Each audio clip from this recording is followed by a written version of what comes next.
Swati lawyer ಹತ್ರ ಮಾತಾಡಿದ್ದೀನಿ. ಏನಂದ್ರು? ಡಿವೋರ್ಸ್ ಫೈಲ್ ಮಾಡೋದು ಬೇಡ ಅಂತ ಒಪ್ಪಿಸ್ಬಿಟ್ರಾ? ನಂಗೆ ಗೊತ್ತಿತ್ತು ಅಣ್ಣ ನೀವೀಗ ಮಾಡೇ ಮಾಡ್ತೀರಾ ಅಂತ. ಸ್ವಾತಿ ಹಾಗೆಲ್ಲ ಮಾಡೋಕ್ಕಾಗಲ್ಲಮ್ಮ.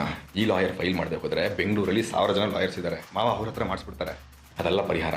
ಆ್ಯಕ್ಚುಲಿ ಈ ಲಾಯರ್ ಏನು ಹೇಳಿದ್ರು ಅಂತಂದರೆ ಪೇಪರ್ಸ್ ಪ್ರಾಸೆಸ್ ಮಾಡೋದನ್ನ ಸ್ವಲ್ಪ ಹೋಲ್ಡ್ ಮಾಡ್ಬೋದು ಅಂತ ಹೇಳಿದ್ದಾರೆ. ಆ್ಯಕ್ಚುಲಿ ಅದೇ ದೊಡ್ಡ ಸಹಾಯ ಅವ್ರು ಮಾಡ್ತಿರೋದು ನಮ್ಗೆ ಸ್ವಲ್ಪ ಕಾಲಾವಕಾಶ ಅಂತ ಸಿಗುತ್ತೆ.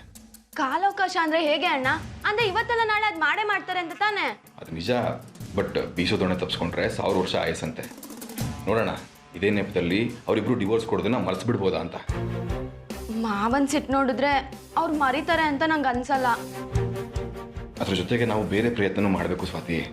ಬೇರೆ ಪ್ರಯತ್ನ ಅಂದ್ರೆ ನಾನೇನಾದ್ರು ಮಾಡ್ಬೋದಾ?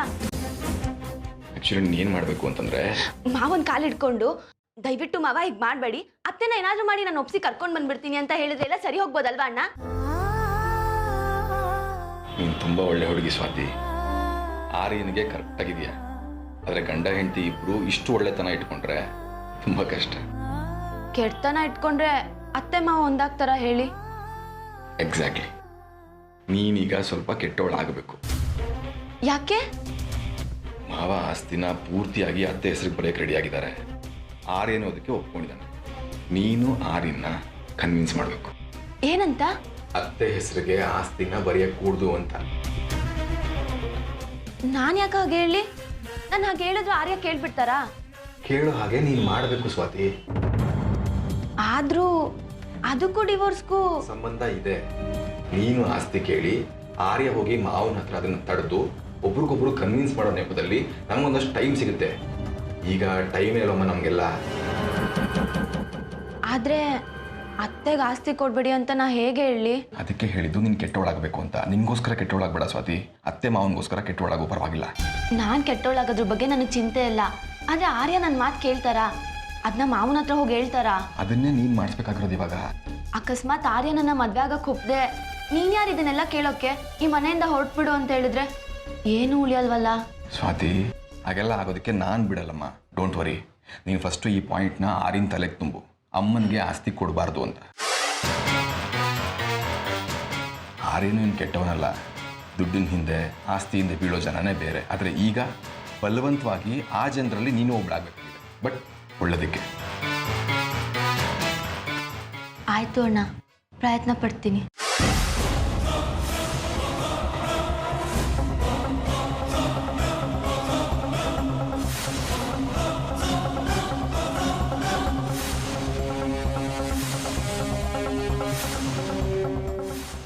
ಕೊಡಿಮ್ಮ. ಅಮ್ಮ, ಆರ್ಯನ್ ಅತದೃಷ್ಟ ಅಲ್ವಾ? ಅವನ ನೆನೆಸ್ಕೊಂಡ್ರೆ ಬೇಜಾರಾಗತ್ತೆ. ಹುಟ್ಟದಲ್ಲಿಂದ ತಾಯಿ ಪ್ರೀತಿ ಕಾಣಲಿಲ್ಲ, ಈಗಲೂ ಒಂಥರ ಅನಾಥನೇ ಅಲ್ವಾ? ಹೊಟ್ಟೆ ಉರಿತೆ ಕಣೆ ಅವನ್ನ ನೋಡಿದ್ರೆ.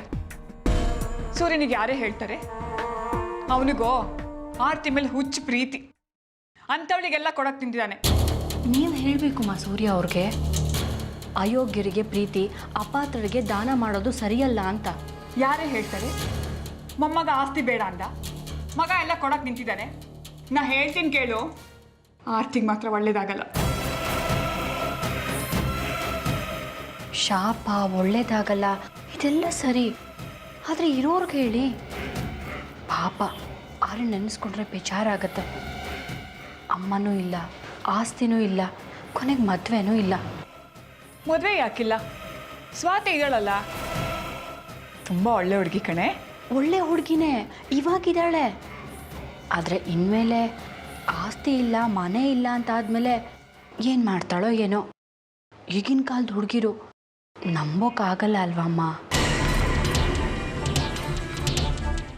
ಮಾತು ಕೇಳಿದೆ ನಮ್ಮ ಸ್ವಾತಿ ಅಂತವಳಲ್ಲ, ನೀವೇನು ತಪ್ಪು ತಿಳ್ಕೊಬೇಡಿಮ್ಮ. ಅಮ್ಮ, ಆರ್ಯಂಗೂ ಒಂದು ಮದುವೆ ಅಂತ ಆಗಬೇಕು, ಅವನದ್ದೊಂದು ಸಂಸಾರ ಆಗಬೇಕು. ಆದರೆ ಇದೆಲ್ಲ ಆರ್ತಿ ಅವ್ರಿಗೆ ಆಸ್ತಿ ವಿಲೇವಾರಿ ಆಗೋದಕ್ಕೂ ಮುಂಚೆನೇ ಆಗಬೇಕು. ಇಲ್ಲ ಅಂದರೆ ಅನಾಥ ಥರ, ದಿಕ್ಕಿಲ್ಲಿರೋರ ಥರ ನೀರಸವಾಗಿ ಆಗಬೇಕಾಗತ್ತೆ. ಅಲ್ಲ, ನೀವೇ ಯೋಚಿಸಿ ನೋಡಿ. ಸರಿನಾ ನೀನು ಹೇಳಿದ್ದು? ಆರ್ಯನ್ಗೆ ತಾಯಿ ಇಲ್ಲದೆ ಇದ್ರೂ ಪರವಾಗಿಲ್ಲ, ಆಸ್ತಿ ಇಲ್ಲದೆ ಇದ್ರೂ ಪರವಾಗಿಲ್ಲ, ಆದರೆ ಮದುವೆ ವಿಷಯದಲ್ಲ ಮಾತ್ರ ಅವನಿಗೆ ಮೋಸ ಆಗಬಾರ್ದು. ನಾನು ಈಗಲೇ ಸೂರ್ಯನ ಹತ್ರ ಹೋಗಿ ಮಾತಾಡ್ತೀನಿ.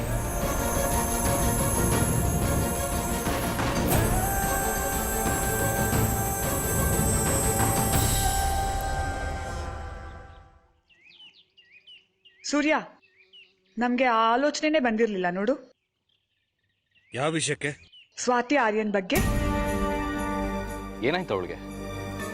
ಚೆನ್ನಾಗೇ ನೋಡ್ಕೊಳ್ತಿದ್ದೀವಿ ತಾನೆ? ಏನಾದರೂ ಕಂಪ್ಲೇಂಟ್ ಮಾಡಿದ್ಲಾ? ಯಾವ ಕಂಪ್ಲೇಂಟು ಮಾಡಿಲ್ಲಪ್ಪ. ಮತ್ತೆ ಸ್ವಾತಿಗೆ ಈ ಮನೇಲಿ ಯಾವ ಸ್ಥಾನ ಇದೆ ಹೇಳು? ಸೂರ್ಯ, ಆರ್ಯ ತಾಯಿ ಇದ್ದು ತಬ್ಲಿ ಥರ ಆಗಿದ್ದಾರೆ. ಅರ್ಪಿತಾ ಇರೋ ಹೊತ್ತಿಗೆ ಅವನ ಬಗ್ಗೆ ಯೋಚಿಸಿದ್ಲು. ಏನು ಯೋಚಿಸಿದ್ಲು? ಆರ್ಯ ಸ್ವಾತಿ ಇನ್ನೂ ಎಷ್ಟು ದಿನ ಹೀಗೆ ಇರಬೇಕಪ್ಪ? ಅವ್ರಿಗೊಂದು ಮದುವೆ ಮಾಡಬೇಡ್ವಾ? ಮದುವೆನಾ? ಹೌದು. ರಾಜಾರಾಣಿಗೆ ಮುನ್ಸಾದ್ರೆ ಅರಮನೆ ಸೊಗಸೆ ಮಣ್ಣಾಯ್ತಂತೆ. ನಮ್ಮನೇಲಿ ಯುವರಾಜ ಇದ್ದಾನೆ, ಯುವರಾಣಿನ ತರಣ. ನನಗೀಗ ಯಾವ ಮದುವೆನೂ ಬೇಡ. ಸೂರ್ಯ, ನೀನು ಇವನ್ ಮಾತು ಕೇಳಬೇಡ. ಯಾವ ಸಂಬಂಧದ ಹಂಗೂ ಇಲ್ಲದೆ ಸ್ವಾತಿ ನಮ್ಮನೇಲಿ ಎಷ್ಟು ದಿನ ಇರ್ತಾಳೆ ಹೇಳು? ನಾವು ಅವಳ ಬಗ್ಗೆನೇ ಯೋಚನೆ ಮಾಡಬೇಡ್ವಾ? ಅವ್ರೊಪ್ಪಿಗೇನು ಇರಬೇಕಲ್ಲಮ್ಮ. ಸ್ವಾತಿ ಹತ್ರ ನಾನು ಮಾತಾಡ್ತೀನಿ. ಮೊದಲು ನೀನು ನಿನ್ನ ಮಗನ ಒಪ್ಸು. ನಾನು ಈಗಲೇ ಮದುವೆ ಬೇಡ ಅಂತ ಹೇಳ್ದೆ, ಕೇಳಿಸ್ಲಿಲ್ವಾ? ಯಾಕೆ ಬೇಡ? ಮನೆ ಪರಿಸ್ಥಿತಿ ಹೀಗಿರ್ಬೇಕಾದ್ರೆ ಮದುವೆ ಎಲ್ಲ ಯಾಕೆ ಬೇಡ? ಏನೇ ಆದರೂ ಜೀವನ ಚಕ್ರ ನಿಲ್ಲಬಾರ್ದು. ಆರ್ಯ ಹೇಳ್ತಿರೋದು ಸರಿಯಾಗಿದೆಯಮ್ಮ. ನೀನೇನೋ ಅವನಿಗೇನೋ ಹುಡುಗ ಬುದ್ಧಿ ತಿಳಿಯಲ್ಲ. ಮನೆಯಲ್ಲಿ ದೀಪ ಹೊಚ್ಚಕ್ಕೂ ಕೈ ಇಲ್ಲ, ತುಳಸಿ ಪೂಜೆಗೆ ಗತಿ ಇಲ್ಲ. ಇದೇ ಸರಿಯಾದ ಸಮಯ, ಮದುವೆ ಮಾಡು. ಅಮ್ಮ ಹೇಳೋದು ಸರಿಯಾಗಿದೆ. ಆರ್ಯನೂ ಅಷ್ಟೇ, ಆ ಹುಡುಗಿ ದೃಷ್ಟಿಯಲ್ಲಿ ಯೋಚಿಸ್ಬೇಕು. ಯಾರು ಯಾವ ದೃಷ್ಟಿಯಲ್ಲಿ ಯೋಚನೆ ಮಾಡಬೇಕು ಅಂತ ನಿನ್ನಿಂದ ಕಲಿಬೇಕಾಗಿಲ್ಲ. ಹೋಗ್ತಾ ಇರ್ಬೇಕು ಇಲ್ಲಿಂದ. ಅಮ್ಮ ಕಳಿಸ್ತಾ ಇರೋ ಅವಳನ್ನ, ಇಲ್ಲಾಂದರೆ ನಾನು ಒಂದು ಮಾತು ಆಡಲ್ಲ. ಏ ಹೋಗಿ ನೀನು. ನೋಡು ಆರ್ಯ, ಇವತ್ತಲ್ಲ ನಾಳೆ ಮದುವೆ ಆಗಲೇಬೇಕು. ಇವತ್ತಿನ ಸಮಯ ಸಂದರ್ಭ ಸರಿ ಹೊಂದ್ತಾ ಇದೆ. ಅಮ್ಮ ಹೇಳ್ತಿರೋದು ಸರಿಯಾಗಿದೆ. ಮದುವೆಗೆ ಒಪ್ಪಿಗೆ ಕೊಡು.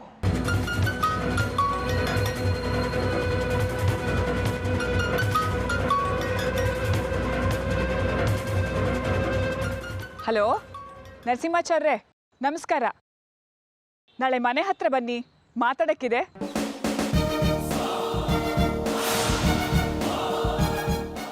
ನಮಸ್ಕಾರ ನರಸಿಂಹಾಚಾರ್ಯರಿಗೆ. ನಮಸ್ಕಾರ ಅಮ್ಮವ್ರೆ. ನಮಸ್ಕಾರ ನರಸಿಂಹಾಚಾರ್ಯರಿಗೆ. ನೀವು? ಸೂರ್ಯ ಅವ್ರ ಮನೇಲಿ ನನ್ನ ನೋಡಿರ್ತೀರಾ?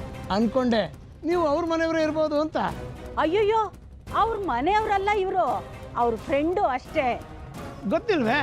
ಆರತಿ ಅವರು ಅವರ ಧರ್ಮಪತ್ನಿ ಅಂತ. ಇಬ್ರು ಸಾಕ್ಷಾತ್ ಪಾರ್ವತಿ ಪರಮೇಶ್ವರರೇ.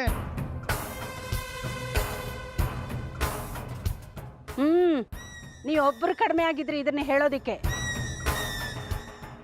ಈಗ ನೀವು ಅವ್ರ ಮನೆಗೆ ಹೊರಟಿದ್ದೀರಾ ಅಂತ ಗೊತ್ತಾಯ್ತು. ಹೌದು, ಗಾಯತ್ರಿ ಅವರೇ ಫೋನ್ ಮಾಡಿ ನನ್ನ ಕರೆದ್ರು. ಅವ್ರ ಮನೆಯಲ್ಲಿ ಏನೋ ಶುಭ ಕಾರ್ಯ ಇರಬೇಕು. ಬಹಳ ದಿನಗಳೇ ಆಗಿದೆ ಅವ್ರ ಮನೇಲಿ ಶುಭ ಕಾರ್ಯ ನಡೀದೆ. ಅವ್ರ ಮನೇಲಿ ಏನೇ ಆದರೂ ನೀವೇ ತಾನೇ ಎಲ್ಲ ನಡೆಸೋದು. ಇದೇನಕ್ಕ ಹೀಗೆ ಕೇಳ್ತೀರಾ? ನರಸಿಂಹಾಚಾರ್ ಮಾತು ಅಂದ್ರೆ ಸೂರ್ಯ ಅವರು ಚಕಾರನೂ ಎತ್ತಲ್ಲ, ಚಾಚು ತಪ್ಪದೆ ಪಾಲಿಸ್ತಾರೆ. ಅದು ಅವರ ಅಭಿಮಾನ.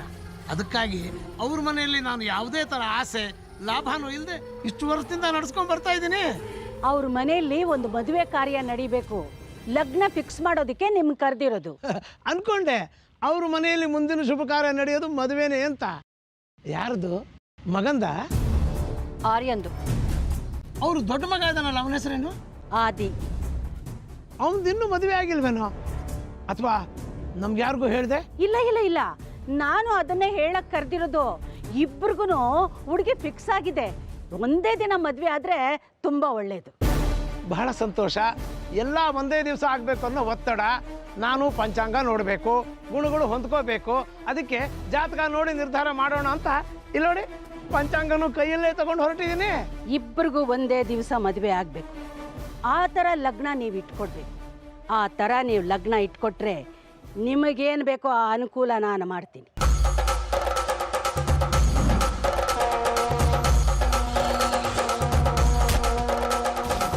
ತುಂಬ ದಿನ ಆಯಿತು ನಿಮ್ಮನ್ನು ನೋಡಿ. ಆರೋಗ್ಯನಾ? ಚೆನ್ನಾಗಿದ್ದೀನಿಮ್ಮ. ನೀವು ಹೇಗಿದ್ದೀರಿ? ಬಹಳ ದಿನದ ಮೇಲೆ ಫೋನ್ ಮಾಡಿ ಕರೆಸಿದ್ದೀರಿ.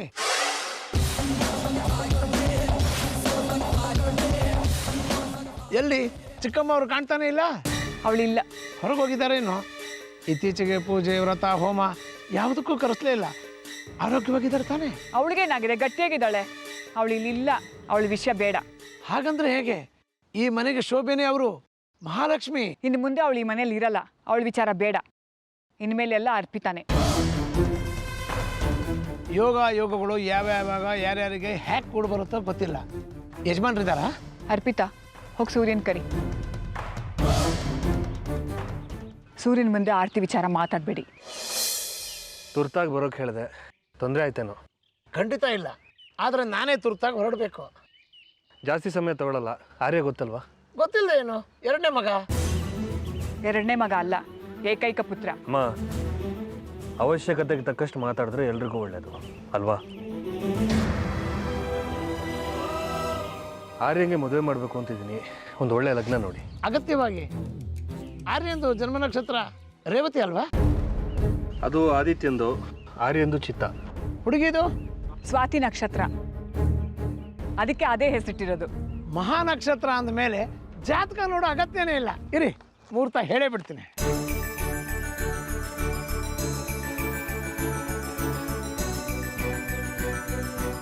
ಇದೇ ನೋಡಿ, ಒಳ್ಳೆ ಮುಹೂರ್ತ.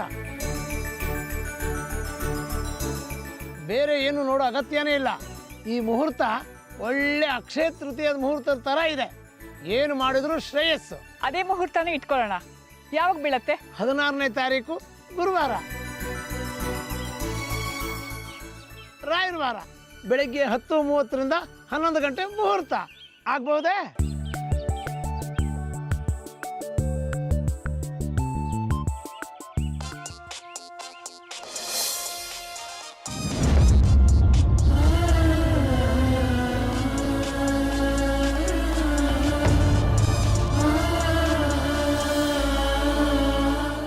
ಹೇಳಿಮ್ಮ, ಇದು ಬಂದೆ.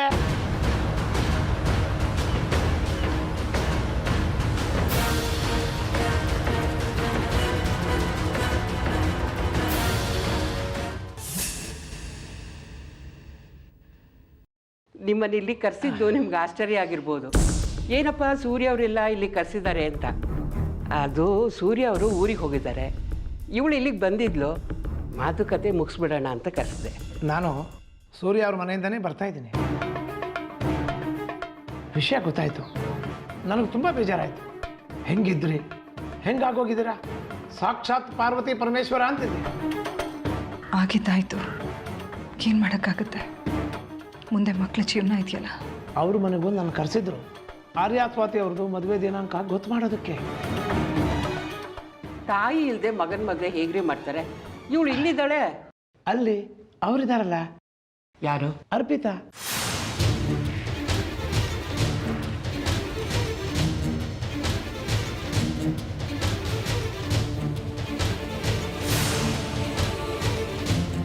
ಅವರದ್ದೇ ರಾಜ್ಯಭಾರ. ಏನು ಓಡಾಟ, ಏನು ವೈಭೋಗ, ಏನು ಸಡಗರ. ಆರ್ಯನ್ ತಾಯಿ ನೀವು ಅವರೇ ಹೆತ್ತಿರೋರ ಥರ ಸಂಭ್ರಮ ಪಡ್ತಿದ್ದಾರೆ. ಆರ್ಯನ್ ಜಾತಕ ಕೇಳಿದ್ರೆ ಗೋತ್ರ, ನಕ್ಷತ್ರ, ರಾಶಿ ಎಲ್ಲ ಪಟಪಟ ಹೇಳ್ತಾರೆ. ನೋಡಿ, ನಾವು ಮಾಡ್ಕೊಳ್ಳೋದು, ಮೂರನವರು ಲಾಭ ಪಡ್ಕೊಂಡ್ಬಿಡ್ತಾರೆ. ಆ ಅರ್ಪಿತಾ ಕೆಲಸದವಳಾಗಿ ಮನೆಗೆ ಬಂದಿದ್ದು. ನಾನು ಮನೆಗೆ ಬಂದರೆ ಹೊಸಲು ಹೊರಗೆ ನಿಂತ್ಕೊಂಡು ಮಾತಾಡ್ತಾ ಇದ್ಲು. ಈಗ ಏನ್ರಿ ನರಸಿಂಹಾಚಾರ ಅಂತಾಳೆ. ಎಲ್ಲ ಆ ಸೂರ್ಯ ಅವ್ರು ಕೊಟ್ಟ ಸಲಹೆ.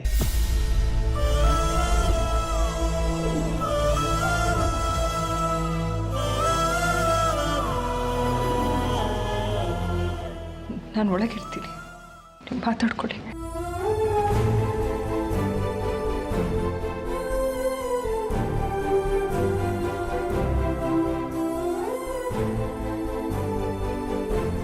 ಕರೆಸಿದ್ದೆ ಯಾಕೆ ಹೇಳಿ? ನಮ್ಮ ಆದಿ ನಿರೋಷನ್ ಮದುವೆ ಮಾಡೋಣ ಅಂತ ತೀರ್ಮಾನ ಮಾಡಿದ್ದೀವಿ. ಒಂದು ಒಳ್ಳೆ ದಿನ ಗೊತ್ತು ಮಾಡಿ ಹೇಳಿ. ಇಬ್ರು ಜಾತಕನು ಹೊಂದಾಣಿಕೆ ಆಗಿದೆಯಾ? ಇಬ್ಬರು ಮನಸ್ಸು ಹೊಂದಿದೆ. ಆದಿತ್ಯನ ಜನ್ಮ ನಕ್ಷತ್ರ ರೇವತಿ. ಹುಡುಗಿದು ಗೊತ್ತಿಲ್ಲ. ಇವನು ನಕ್ಷತ್ರ ಬಲದ ಮೇಲೆ ಗೊತ್ತು ಮಾಡಿಕೊಟ್ಬಿಡಿ. ಆಗಲಿ.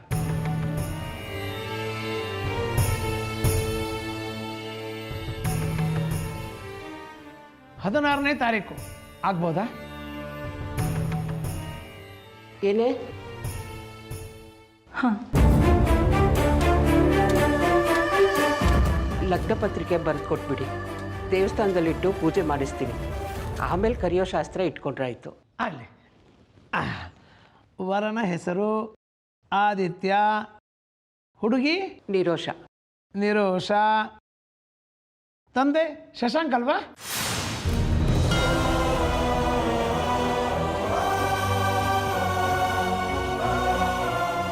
ಸೂರ್ಯ ಅಂತ ಬರೀರಿ.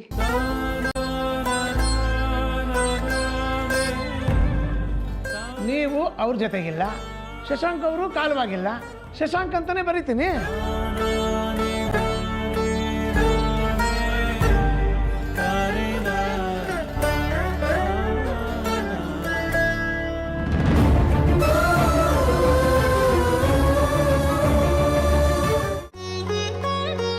ಆರ್ತಿ ಮತ್ತು ಶಶಾಂಕ್ ಏಕೈಕ ಪುತ್ರ ಆದಿತ್ಯ ಅಂತ ಬರ್ಸೋದಕ್ಕೆ ಯಾಕೆ ಒಪ್ಕೊಂಡ್ರಿ?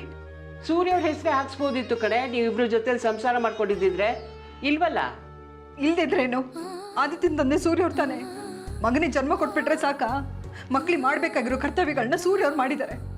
ಆ ಸ್ಥಾನದಲ್ಲಿ ಇರಬೇಕಾಗಿದ್ದು ಸೂರ್ಯ ಅವರೇ. ಆದಿ ಸೂರ್ಯ ಅವ್ರ ಜ್ಯೇಷ್ಠ ಪುತ್ರ ಅಂತ ನಾನೇ ಒಪ್ಕೋತಾ ಇದ್ದೆ ನೀವಿಬ್ರು ಜೊತೆಲಿ ಇದ್ದಿದ್ರೆ. ಆದ್ರೆ ಇಲ್ವಲ್ಲ? ಇಲ್ದಿದ್ರೇನು? ಸೂರ್ಯ ಅವ್ರ ಆದಿತ್ಯನ ತಂದೆ ಅನ್ನೋದು ಸುಳ್ಳ? ನಿಜನೋ ಸುಳ್ಳೋ ಅದು ಬೇರೆ. ನೀವಿಬ್ರು ಜೊತೆಲಿ ಇಲ್ಲ ಅಂದಮೇಲೆ ಯಾವ ಬಾಧ್ಯತೆ ಮೇಲೆ ಸೂರ್ಯನ ಹೆಸರು ಹಾಕ್ಸ್ಬೇಕಾಗಿತ್ತು ಹೇಳು? ಹೋಗ್ಲಿ, ಜನ್ಮ ಕೊಟ್ಟ ತಂದೆನಾ? ಅಲ್ಲ. ಸಾಕ್ತಾ ಜೊತೆಲಿರೋ ತಂದೆನೂ ಅಲ್ಲ. ಅಂದ್ಮೇಲೆ ಹೇಗೆ ಹಾಕ್ಸೋದು ಹೇಳು ಸೂರ್ಯ ಅವ್ರ ಹೆಸರು? ಅದಕ್ಕೆ ಶಶಾಂಕ್ ಹೆಸರು ಹಾಕ್ಸಿರೋದು. ಯಾರೂ ಆಕ್ಷೇಪಣೆ ಮಾಡಲ್ಲ ಬಿಡು. ಆದ್ರೆ ನಾನು ಆಕ್ಷೇಪಣೆ ಮಾಡ್ತಾ ಇದ್ದೀನಲ್ಲ. ನಂದು ಆಕ್ಷೇಪಣೆ ಇದೆ ಕಣೆ. ನೀನು ಹೀಗೆ ಬೇರೆ ಇರೋದೇ ಸರಿ ಇಲ್ಲ. ಆದ್ರೆ ನಿನ್ಗೆ ಹಾಗೆ ಅನ್ನಿಸ್ತಾನೆ ಇಲ್ವಲ್ಲ? ಏನ್ ಮಾಡೋಣ? ಈಗಲೂ ಅಷ್ಟೇ, ಆದಿ ಮದುವೆ ಆಗ್ತಿರೋದನ್ನ ನೀನೇ ಹೋಗಿ ಸೂರ್ಯಂಗೆ ಹೇಳಬೇಕು. ತಂದೆ ಸ್ಥಾನದಲ್ಲಿ ಸೂರ್ಯನ ಹೆಸರು ಹಾಕ್ಬೇಕು ಅಂತ ಹೇಳ್ತೀಯಾ? ಅವ್ರಿಗೆ ಗೊತ್ತಿಲ್ಲದೆ ಮದುವೆ ಮಾಡಕ್ ಕೊಟ್ಟಿದ್ಯಾ? ಸರಿನಾ ಇದು? ನನ್ನ ಮಾತು ಕೇಳು. ಈಗ ಆದಿ ಮದುವೆ ಇಟ್ಕೊಂಡಿದ್ದೀವಿ, ನೀವು ದಯವಿಟ್ಟು ಬನ್ನಿ, ನೀವೇ ಮುಂದೆ ನಿಂತು ಮದುವೆ ಮಾಡಿಸಿ ಅಂತ ಕರಿ. ಜೊತೇಲಿ ಇಲ್ಲದೆ ಹೋದ್ರು ಆದಿ ಮೇಲೆ ಅವ್ರಿಗೆ ಸಾಕಷ್ಟು ಮಮಕಾರ ಇದೆ ಕಣೆ. ಬರ್ತಾರವರು. ನೀನು ಹೀಗೆ ಹಠ ಮಾಡಿಕೊಂಡು ಅವ್ರಿಗೆ ಹೇಳ್ದೆ ಈ ಮದುವೆ ಮಾಡಿದ್ರೆ ನಾಳೆ ಆರ್ಯನ್ ಮದುವೆ ನಿನಗೆ ಹೇಳ್ದೆ ಮಾಡ್ತಾರೆ. ಆಗ ಕಣ್ಣೀರು ಹಾಕ್ತೀಯ.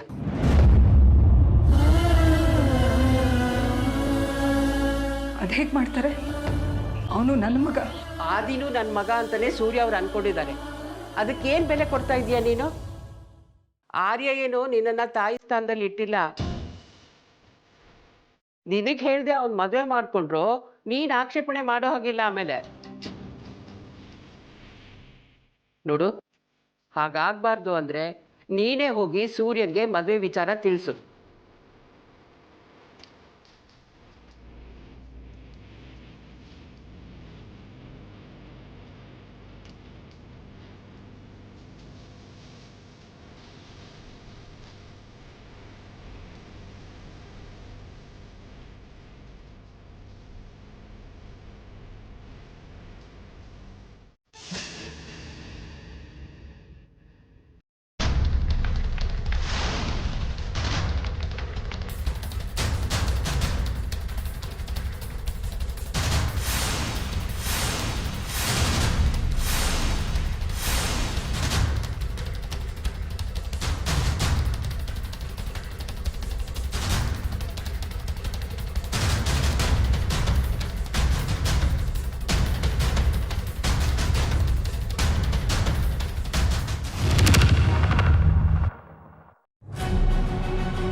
ನೀನೇನಿಲ್ಲಿ?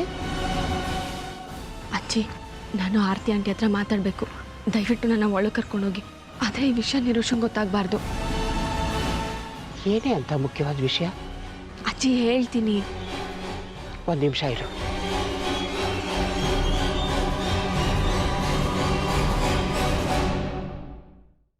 ನೀನೊಂದು ಕೆಲಸ ಮಾಡು. ಈ ಕಡೆಯಿಂದ ಹೋಗಿ ಹಿಂದ್ಗಡೆ ಬಾಗಿಲಿಂದ ಒಳಗೆ ಬಾ. ನಾನು ನಿರೋಷನ್ ಜೊತೆ ಮಾತಾಡ್ತಾ ಇರ್ತೀನಿ. ಹಾಂ, ಸರಿ ಅಜ್ಜಿ. ಹೋಗು.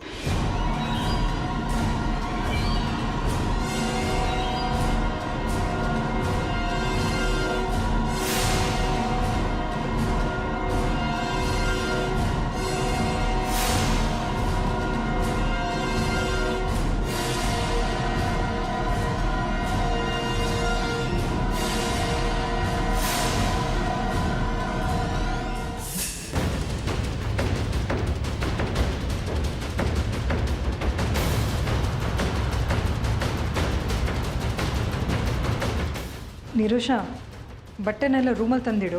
ಐರನ್ ಮಾಡಿ ಮಡಚಿಡ್ತೀನಿ.